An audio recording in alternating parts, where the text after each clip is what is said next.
कर्णालीमा सडक छैन र काठमाडौँमा मेट्रो चलाउने सपना बाँडियो भनेर पनि आएको रहेछ गुनासोहरू।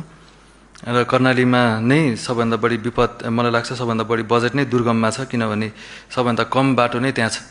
जिल्ला केन्द्र पालिका केन्द्रले सम्बोधन गर्ने भनेको दुर्गमलाई नै हो। त्यही भएर कर्णालीमा एकदमै धेरै बजेट छ, त्यसमा ढुक्क रहनु होला। र काठमाडौँ मेट्रो प्राइभेट सेक्टरले बनाउँछ, त्यो पनि अहिले भर्खर बनाउँदैन, त्यसलाई धेरै टाइम लाग्छ। यसमा सरकारको लगानी हुने छैन। र हामीले अब सबै जुन ठाउँमा जे कुराहरू आवश्यकता हुन्छ त्यही हिसाबले नै राज्यले सोच्नुपर्छ। र हामीले आजको अथवा अबको 10 वर्षपछिको मात्रै होइन, अबको 50 वर्ष, अबको 100 वर्षपछिको नि सोच्नुपर्छ। हामीलाई राइट अफ वेको पनि कुरा आइरहेको थियो, रेलवेको भयो, मध्य पहाडीको यता अरू कोरिडोर सडकहरूको पनि हामीले राइट अफ वे चाहिँ निर्धारण गर्नुपर्छ।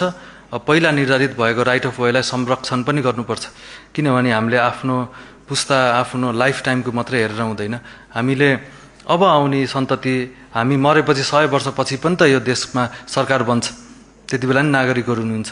त्यति बेलाको आवश्यकतालाई मध्यनजर गरेर भए पनि हामीले अहिले भएका फिडर हाइवेहरू, नेसनल हाइवेहरू कति हामीलाई स्पेसहरू चाहिन सक्छन्, त्यो स्टडी गरेर हामीले राइट अफ वे अहिले नै तोक्नुपर्छ। अहिले हाललाई केही समयलाई दुःख हुन्छ जनतालाई, तर राज्यको त्यो बाध्यता हो, हामीले त्यो गर्नै पर्छ। हाम्रो भविष्यको लागि पनि गर्नुपर्छ, भविष्यको पुस्ताको लागि भए पनि।